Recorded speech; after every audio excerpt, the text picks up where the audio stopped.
বন্ধুরা, একঘেয়ে ফুলকপি খেতে কারোরই আর ভালো লাগছে না। তাই আজকে আমি একটু অন্য রকমভাবে ফুলকপিটাকে বানাবো। তো তার জন্য ফুলকপিগুলোকে আমি এরকম বড় বড় করে কেটে নিয়েছি।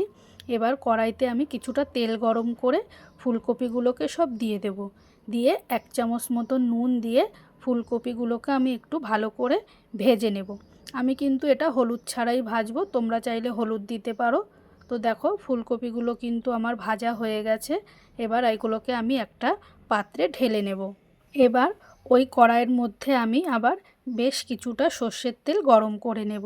তারপর ওর মধ্যে আমি 1 চামচ সাদা জিরে আর 1 চামচ হিং ফোড়ন দেব।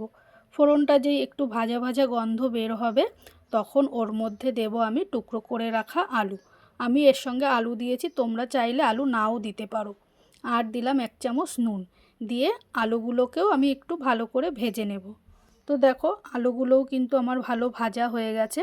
এবার এখানে দেব আমি 2 চামচ মতন আদা বাটা, আর 1 চামচ জিরে বাটা, আর 2 চামচ কাঁচা লঙ্কা বাটা, আর দেব এখানে কালার এবং ঝালের জন্য 1 চামচ লাল লঙ্কার গুঁড়ো, স্বাদ মতো নুন আর স্বাদ মতো চিনি দিয়ে এইগুলোকে আমি ভালো করে কষিয়ে নেব। তো দেখো, আমার কিন্তু ভালো করে কষানো হয়ে গেছে আর আলুগুলোও সেদ্ধ হয়ে গেছে। এবার এখানে দেব আমি 2টো টুকরো করে রাখা টমেটো, আর দেব 1 বাটি মটরশুঁটি, আর এখানে 2টো ক্যাপসিকামের টুকরো।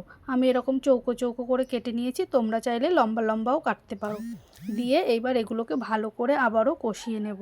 তো দেখো, সমস্ত কিছু আমার কষানো হয়ে গেছে আর এগুলো সেদ্ধও হয়ে গেছে।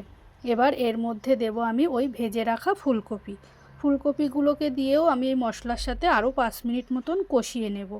তারপর দেব এখানে পরিমাণ মতন জলটাকে দিয়ে আমি ভালো করে নাড়িয়ে চাড়িয়ে দিয়ে 10 মিনিট মতন রান্না করে নেব।